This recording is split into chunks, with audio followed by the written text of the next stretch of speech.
నమస్తే. తమిళనాడు తిరుపరంకుండ్రం మళ్ళీ వార్తల్లోకి ఎక్కింది. అక్కడ అంటే దీపోత్సవానికి సంబంధించి గిరి శిఖరం మీద దీపం పెట్టే విషయంలో హైకోర్టు తీర్పిచ్చినా సరే, హైకోర్టు తీర్పును కూడా బేఖాతరు చేస్తుంది అక్కడి ప్రభుత్వము, పోలీస్ వ్యవస్థ, యంత్రాంగము, మొత్తంగా తమిళనాడు సర్కారు. కార్తీగై దీపం ఉత్సవంలో భాగంగా నవంబర్, డిసెంబర్ మాసంలో గిరి శిఖరం మీద దీపత్తూన్ అంటే దీపం వెలిగించడం అనేది ఒక తమిళ శైవ మురుగన్ సంప్రదాయాల్లో ఒకటిగా వస్తుంది. 1800 నాటి సంగం సాహిత్యంలో దాని ప్రస్తావన ఉంది, దీపత్తూన్ ప్రస్తావన ఉంటుంది. కుండ్రిన్ మీద ఇట్ట విలక్కాయ పోల అనే ఒక సామెత, ఒక ఏమంటారు, ఒక ప్రస్తావిస్తారనమాట ప్రతిసారి తమిళ సంస్కృతిలో. అంటే అక్కడ శిఖరం మీద, తిరుపరంకుండ్రం గిరి శిఖరం మీద దీపం వెలిగించడం అనేది అంత ఒక సంప్రదాయంగా, ఆనవాయితీగా, నమ్మకంగా సంస్కృతిలో భాగంగా వస్తుందన్నమాట. 6వ శతాబ్దం నుంచి కూడా, పాండ్యుల కాలం నుంచి కూడా ఆ సంప్రదాయం కొనసాగుతూ వచ్చింది. అయితే అక్కడ సడన్ గా దర్గా వెలిసింది. సుబ్రహ్మణ్య స్వామి ముఖ్యమైన క్షేత్రాల్లో అసలైతే శ్రీవల్లి దేవసేనను సుబ్రహ్మణ్య స్వామి అక్కడే పెళ్లి చేసుకున్నాడనే ఒక నమ్మకం మదురై సమీపంలో ఉంటుంది, తిరుపరంకుండ్రం. అయితే అక్కడ కొత్తగా దర్గా వెలిసింది. దీంతో 1912లో కోర్టు కొన్ని పరిమితులు విధించింది దీపోత్సవానికి సంబంధించి. ఆ ప్రాచీన దీపస్తంభం మీద ఒక ఏమంటారు, ఒక పరిమితి విధించింది అనమాట. అయితే దాని మీద అప్పటి నుంచి కూడా, అంటే దాదాపు 100 ఏళ్ళుగా, శతాబ్దంగా హిందువులు, భక్తులు పోరాటం చేస్తూనే ఉన్నారు. ఈసారి ఇంకా హిందూ మున్నాని నేత రామ రవికుమార్ అనే వ్యక్తి కోర్టుకు వెళ్ళాడు దీని మీద. ప్రాచీన దీపస్తంభం మీద ప్రతి సంవత్సరం మళ్ళీ దీపం వెలిగించేందుకు అనుమతి ఇవ్వాలి, కొన్ని 100 ఏళ్ల నాటి సంప్రదాయం అని. అయితే ఒక 10 మంది భక్తులకు కోర్టు అనుమతి ఇచ్చింది డిసెంబర్ 1న, అంటే 4 రోజుల క్రితం. Madras high court justice G R Swaminathan దీప్తూన్లో వెలిగించడానికి అనుమతి ఇచ్చింది అనమాట. అది తమిళ సంప్రదాయం, కొన్ని వేల ఏళ్ళుగా వస్తున్న సంప్రదాయం గనక, అదేమి దర్గా హక్కులను ప్రభావితం చేయదు గనక కొండ మీద ఆ దీపం వెలిగించుకోవచ్చని సాక్షాత్తు హైకోర్టు స్పష్టం చేసింది. అసలు దర్గా ఏంది, స్వామి కొండ మీద దర్గా ఏంది అనే డౌట్ మీకు వస్తుంది కదా. వీడియో మొత్తం చూడండి. ఇదే వీడియోలో నేను పూర్తిగా దర్గా చరిత్ర, 1 ఇయర్గా, ముఖ్యంగా సంవత్సరం నుంచి అక్కడ ఏం జరుగుతుంది అనేది ఇదే వీడియోలో నేను చెప్తాను. చెప్పిన కదా, 1923లోనే తీర్పిచ్చారు. దర్గాకు కొంచెం స్థలం అది వేరు, పూర్తిగా దేవాలయానికి చెందిన స్థలంలో దీపస్తంభం మీద దీపం వెలిగించుకుంటే ఇబ్బంది ఏందని వీళ్ళు ప్రశ్నిస్తూ ఇంకా తాజాగా కోర్టుకు వెళ్లడంతో డిసెంబర్ 3న సిఐఎస్ఎఫ్ రక్షణతో దీపస్తంభం మీద దీపం వెలిగించుకోవచ్చని హైకోర్టు ఆదేశించింది. అయితే హైకోర్టు ఆదేశాలను లెక్క చేయట్లేదు మదురై జిల్లా collector and police commissioner. Court తీర్పుకు వ్యతిరేకంగా అప్పీల్కి వెళ్లారు. అప్పీల్ ఇంకా విచారణకు రాకముందే దేవాదాయ శాఖ అధికారులు కూడా ఇంకా వాళ్ళ ఓవర్ యాక్షన్ అనొచ్చు. పోలీసులు సైతం కొండ మీద ఉన్న దీపస్తంభం మీద దీపం వెలిగించడానికి వీల్లేదంటూ భక్తులను అడ్డుకున్నారు. కోర్టు ఆదేశంతో భక్తులు వెళ్లారు పైకి, కానీ పోలీసులు అడ్డుకున్నారు, దేవాదాయ శాఖ అధికారులు అడ్డుకున్నారు. జిల్లా కలెక్టర్ సెక్షన్ 144 కింద నిషేధాజ్ఞలు విధించారు. అరే, మాకు హైకోర్టు అనుమతి ఇచ్చింది కదా అని చెప్పినా వినకుండా దౌర్జన్యంగా భక్తులను కొండ మీదకి వెళ్ళి దింపి కింది భాగంలో మాత్రమే దీపం పెట్టుకోండి, పైన శిఖరం మీద పెట్టడానికి లేదు అన్నారనమాట. దీంతో ఇది కోర్టు ఉత్తర్వులను ఉల్లంఘించడం కదా అని రామ రవికుమార్ బృందం ఒక కంటెంప్ట్ ఆఫ్ కోర్టు పిటిషన్ వేశారనమాట.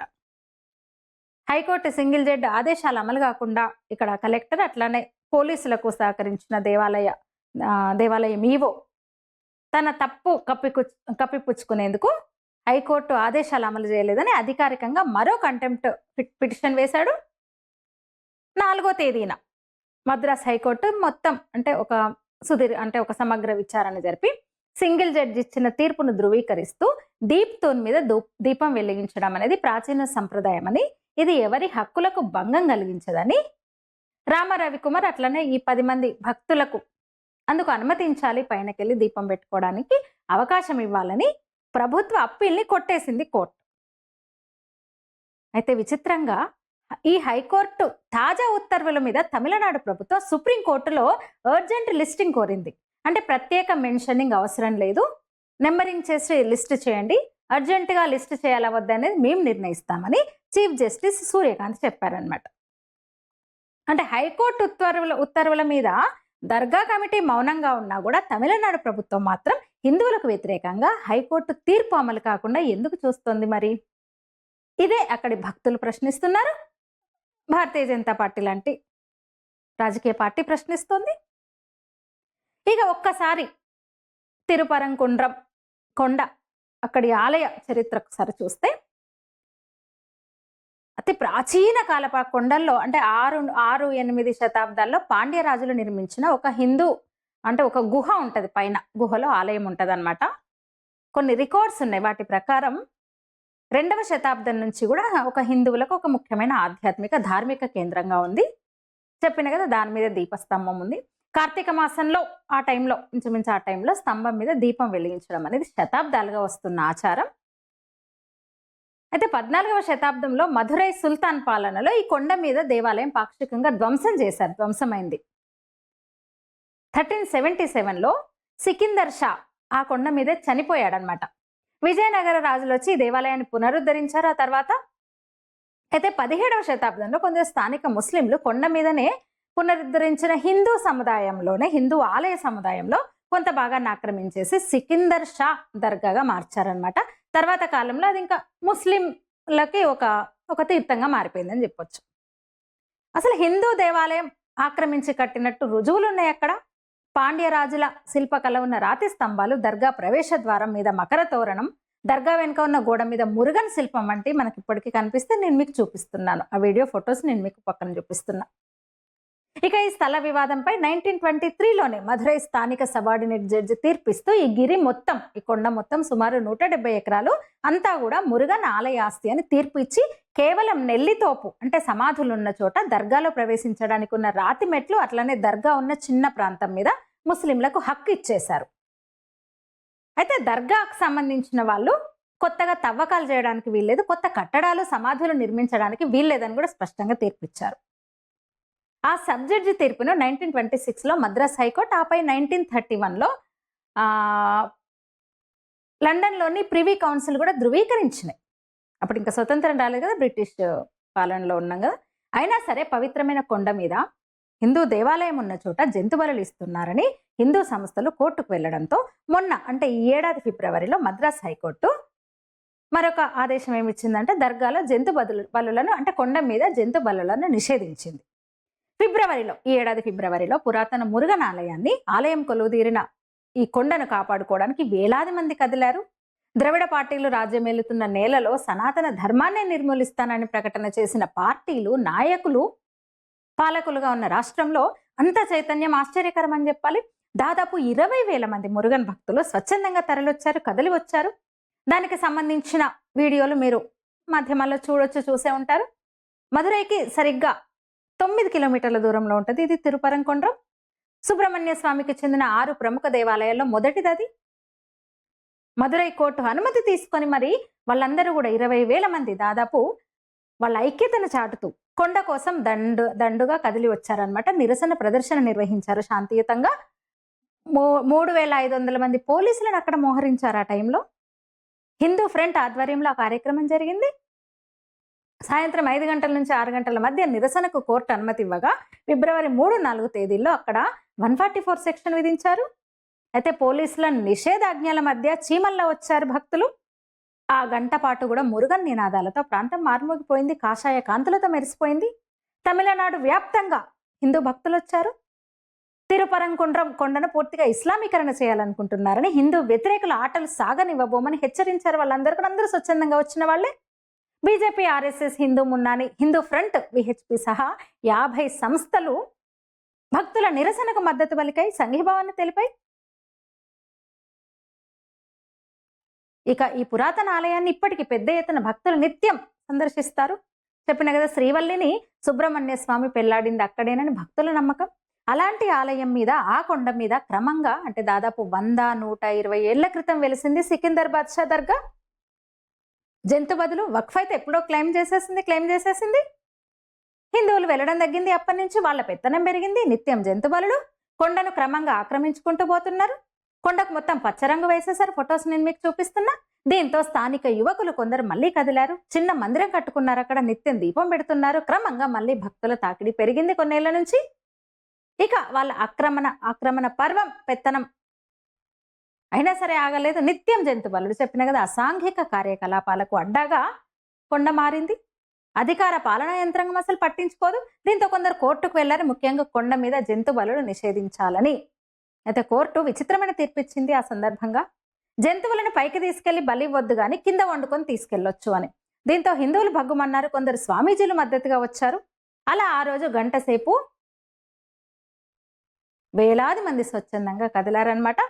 చిత్రంగా కోర్టు ఆదేశాలను పాటించాలని పోలీసులు అభ్యంతర పెడుతున్నా ముస్లింలు ఆగలేదు. జంతువులను పైకి తీసుకెళ్తూనే ఉన్నారు. వాళ్ళ నిబంధనల్ని బేఖాతరు చేస్తూ బలులు కొనసాగుతున్నాయి. వాళ్లకు ఇండియన్ ముస్లిం లీగ్ ఎంపీ నవాజ్, స్థానిక డిఎంకే ఎమ్మెల్యే మద్దతు ఉందన్నమాట. ఇక గతేడాది డిసెంబర్లో మలై యాడిపట్టికి చెందిన 53 ఏళ్ల సయ్యద్ అబూ దాహిర్ కుటుంబం కొండ మీద జంతువును బలివ్వడానికి ప్రయత్నం చేస్తోందని, దీంతో పోలీసులు 20 మందిని అదుపులోకి తీసుకున్నారు. దానికి నిరసనగా జనవరి 5న ఇస్లామిస్టులు భారీ నిరసన నిర్వహించారు. అక్కడ కొండ మీద ప్రార్థనలకు తమకు అనుమతి ఇవ్వాలని, జంతు బలులకు అనుమతి ఇవ్వాలని డిమాండ్ చేశారు. కోర్టు ఆదేశించినా సరే పోలీసులు వాళ్ళని కూడా అదుపులోకి తీసుకున్నారు. అసలైతే ఆలయానికి 1000 ఏళ్ల చరిత్ర ఉంటే అక్కడ సికిందర్ బాద్షా దర్గా నిర్మించాడు. అది సికిందర్ హిల్స్ అని వీళ్ళు అంటున్నారు. అంటే ఆ కొండ పేరునే మార్చివేసే ప్రయత్నం అన్నమాట. తిరుపరంకుండ్రం సుబ్రహ్మణ్య స్వామి కొండ ఉంటే సికిందర్ హిల్స్ అని మార్చే ప్రయత్నం చేశారు. ఇక హిందువులను రెచ్చగొడుతూ కోర్టు ఆదేశాలను సైతం బేఖాతరు చేస్తూ ఈ ఏడాది జనవరి 18న ఎస్డిపిఐ నేతృత్వంలో ముస్లింలు కొండపైన ఒక కార్యక్రమం పెట్టుకున్నారు. పెద్ద సంఖ్యలో కోళ్లు, మేకలను బలిచ్చేందుకు సిద్ధం చేసుకున్నారు. రెచ్చగొట్టేలా పోలీసులకు సమాచారం వెళ్ళింది. హిందూ మున్నాని సభ్యులు నిరసన తెలిపారు. కొండను పూర్తిగా కబ్జా చేసుకోవడానికి, ఇస్లామిక్ ప్రార్థనా స్థలంగా మార్చేందుకు కుట్ర చేస్తున్నారని మండిపడ్డారు. ఇంకా ఘోరం ఏంటంటే జనవరి 21న డిఎంకే మనప్పర ఎమ్మెల్యే అబ్దుల్ సమద్ కొండపై అనధికారిక సర్వే నిర్వహించి ప్రాంగణాన్ని తమ ఆధీనంలోకి తీసుకున్నట్టు ప్రకటించేశాడు. ఇండియన్ యూనియన్ ముస్లిం లీగ్ ఎంపీ నమాజ్ ఖానీ మొత్తం ఆస్తి వక్ఫ్ ఆస్తని, ప్రతి ముస్లింకు దర్గాలో తాను కోరుకున్న విధంగా ప్రార్థనలు చేసే హక్కు ఉందని ప్రకటించేశారు. కొండపై జంతువులు బలి ఇవ్వడం పాత సంప్రదాయం అని, దాన్ని కొనసాగించామని చెప్పారు. రెచ్చగొట్టాడు. ఇంకా చెప్పాలంటే అసలు 1000 ఏళ్ల నాటి ఆ కొండ హిందువులకు ఒక పరమ పవిత్రమైన ప్రాంతం. అది హిందువులకు ఒక ఆధ్యాత్మిక ధార్మిక ప్రదేశం. శతాబ్దాలుగా అక్కడ సుబ్రహ్మణ్య స్వామిని ఆరాధిస్తున్నారు. అలాంటి కొండకి మొత్తం ఆకుపచ్చ రంగు వేసేశారు. క్రీస్తు పూర్వం 2వ శతాబ్దంలోనే అక్కడ ఆలయం ఉండేదని తమిళంలో ఉన్న శాసనాలు చెప్తున్నాయి. ఆర్కియలాజికల్ సర్వే ఆఫ్ ఇండియా కూడా సర్వే చేసింది. అందులోనూ తేలింది పురాతన సనాతన ధర్మ మానవాళ్ళు అక్కడ ఉన్నాయి. అసలైతే కొండ చుట్టూ 2 మైళ్ళ మేర యాత్రికులు నడిచే మార్గం ఉంటది. ఒకప్పుడు అక్కడ కూడా గిరి ప్రదక్షిణ జరిగేది. ఇప్పుడు అరుణాచలము, సింహాచలంలో జరిగినట్టు గిరి ప్రదక్షిణ జరిగేది. మలై ప్రాకారంగా పిలిచేవారు దాన్ని చెప్తారు. ఇక కొండ చుట్టూ ఉన్న భూములన్నీ ఆలయ మాన్యాలేనని కూడా నిర్ధారణ అయింది. అయితే వాటిని కూడా క్రమంగా ఆక్రమిస్తూ పోతున్నారు దర్గా పేరు చెప్పి కొందరు. ఇంకా ఘోరం ఏంటంటే అక్కడ నివాసాలు కూడా ఏర్పాటు చేసుకున్నారు. కొందరు అడ్డు చెప్పినా ఏమి చేయలేని పరిస్థితి. ఇక అక్కడి ఆలయ మాన్యాల మీద హక్కు హిందువులవే అని బ్రిటిష్ ప్రభుత్వం కూడా నిర్ధారించింది నాడే. అయినా సరే మతపరమైన పండుగల ముసుగులో కొండలోని కొన్ని భాగాలను, కొండపైన కొంత ప్రాంతాన్ని స్థానిక ముస్లింలు క్రమక్రమంగా ఆక్రమించేశారు. అంత మాత్రమే కాదు, పూర్తిగా కొండ పేరునే అది ఇంకా సికిందర్ హిల్స్ అని చెప్పుకోవడం మొదలు పెట్టేశారు. ఎప్పటి నుంచో, ఇప్పుడు కాదు, 100 ఏళ్ల నుంచే ఆ కొండలను క్లెయిమ్ చేస్తున్నారు. ఇదంతా చెప్తుంటే నాకైతే ఇదంతా మీకు భాగ్యనగరం పాత బస్తీ దగ్గర దేవతల గుట్ట గుర్తొస్తుంది కదా. అక్కడ అంతే కాలనీలు వెలుస్తున్నాయి, విల్లాలు వెలుస్తున్నాయి. ఓ వర్గం పూర్తిగా ఆక్రమించుకుంటూ వెళ్తుంది దేవతల గుట్టని. ఎంతో పురాతన ఆలయం, 100 ఎకరాలు పూర్తిగా కరిగిపోయినాయి. దాంట్లో ముస్లింలు మాత్రమే కాదు, ఆ కబ్జా కోరుల్లో హిందువులు కూడా ఉన్నారు. సరే, మళ్ళీ మధురై వెళ్దాం మనం. 1931లో ఇస్లామిస్టులు తిరుపరంకుండ్రం కొండ ముస్లింల ఆస్తి అని, దాని పేరు సికిందర్ హిల్స్ అని చెప్తూ ఇలాంటి వాదనలు మొదలుపెట్టిన కొత్తలోనే, అంటే 1931 మే 12న ప్రివీ కౌన్సిల్ ఈ విషయాన్ని గుర్తించింది. తిరుపరంకుండ్రం దేవాలయ కొండపై ఆలయానికి 1000 ఏళ్ల చరిత్ర ఉందని, ఆస్తులన్నీ ఆలయాలవేనని, హిందువులవేనని తేల్చింది కూడా. అది కూడా తెలుగు నేలలో, తమిళ నేలలోనే కాదు, దక్షిణాది మొత్తం దక్షిణామూర్తి ఆరాధన పద్ధతి ఉండేది. అలాగే మురుగన్ సంప్రదాయం తమిళనాడులో చాలా ఎక్కువ, చాలా గుళ్ళుంటాయి. ఇక అక్కడ అలాంటి చోట అంటే మురుగన్కు తరతరాలుగా ఉన్న ఒక మానసికంగా ఉన్న భావన తమిళులకి. దీంతో అక్కడ ఆక్రమణకు గురవుతున్నది మురుగన్ మందిరం గనక, సుబ్రహ్మణ్య స్వామి మందిరం గనక సీరియస్ అయ్యారు భక్తులు, స్వచ్ఛందంగా తరలి వచ్చారు. అందుకే కేరళలో శబరిమల విషయంలో కోర్టు తీర్పును సైతం తప్పుబడుతూ మహిళా భక్తులు ఎట్లా బయటకు వచ్చారో చూసాం కదా. అట్లాగే తిరుపరంకొండ్రంకొండ విషయంలో కూడా భక్తులు అట్లాగే స్వచ్ఛందంగా వచ్చారు. పార్టీలు, ఎజెండాలు, సిద్ధాంతాలు ఎలా ఉన్నా ఒక భావజాలం అంటూ ఉంటుంది కదా ప్రజలకు, దాన్ని దెబ్బతీసే సమయం వస్తే పరిస్థితి అంటే ఖచ్చితంగా ప్రతిఘటిస్తారు. ఇక ఆ ఉద్యమానికి అన్నామలై మద్దతు ఇచ్చారు. హిందువులకు మద్దతుగా కొండ కోసం ఆయన కూడా పోరాటం చేస్తున్నారు.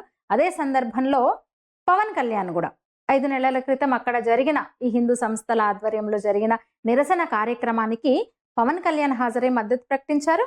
ఏపీ డిప్యూటీ సీఎం మళ్ళీ తాజాగా ఈ వివాదం అన్నమాట. దీపాన్ని మళ్ళీ తాజాగా ఈ వివాదం అన్నమాట. శిఖరం మీద దీపం వెలిగించుకునే విషయంలో హైకోర్టు తీర్పిచ్చినా సరే వాళ్ళు లెక్క చేయట్లేదు. అంటే ఎన్ని ఆలయాలను, దేవాలయ ఆస్తులను కబ్జా చేసినా హిందువులు నోరు మూసుకొని సైలెంట్గా ఉంటేనే మత సామరస్యం వెళ్ళి విరుస్తుందన్నమాట ఈ దేశంలో. కానీ ఇటువంటి వాటిలో వేటి మీద అయినా హిందువులు తమ హక్కులను తిరిగి కోరితే వాళ్లను మత వివాదాలు రెచ్చగొట్టే వాళ్ళగా చిత్రీకరిస్తారు, మతోన్మాదులని ముద్ర వేస్తారు సెక్యులర్ వాదులు. అంతేగాని హిందువులకు ఆ గిరి పవిత్రమైనది, ఆ దేవాలయం పురాతనమైనది, పవిత్రమైనది. వాళ్ళకి అక్కడ అక్రమంగా మీరు దర్గా కట్టడం ఏంటి, సమాధి కట్టడం ఏంటి? దాన్ని తీసి ఆ గిరి మీద పూర్తి హక్కులు హిందువులకు ఇవ్వాలి, మత సామరస్యాన్ని కాపాడాలని ఏ సెక్యులర్ జీవి కూడా ముస్లింలకు నచ్చజెప్పే ప్రయత్నం చేయడు. 2 రోజుల క్రితం చూసాం మనం, మొన్ననే డిసెంబర్ 6 బాబ్రీ కట్టడాన్ని కూల్చివేసిన రోజు. ఈ సందర్భంగా వెస్ట్ బెంగాల్లో సాక్షాత్తు ఒక ఎమ్మెల్యే, తృణమూల్ కాంగ్రెస్ ఎమ్మెల్యే బాబ్రీ కట్టడాన్ని అచ్చంగా అయోధ్యలో కూల్చేసిన బాబ్రీ కట్టడాన్ని కడతానంటూ భూమి పూజ కూడా చేశాడనమాట. దాని మీద నేను వివరంగా మరొక వీడియో చేస్తాను. చూడండి, భారతదేశంలో సెక్యులరిజం ఇట్లా వర్ధిల్లుతోందన్నమాట. మీరేమంటారు? ఈ వీడియో మీద మీ అభిప్రాయం తెలియజేయండి. ధన్యవాదాలు.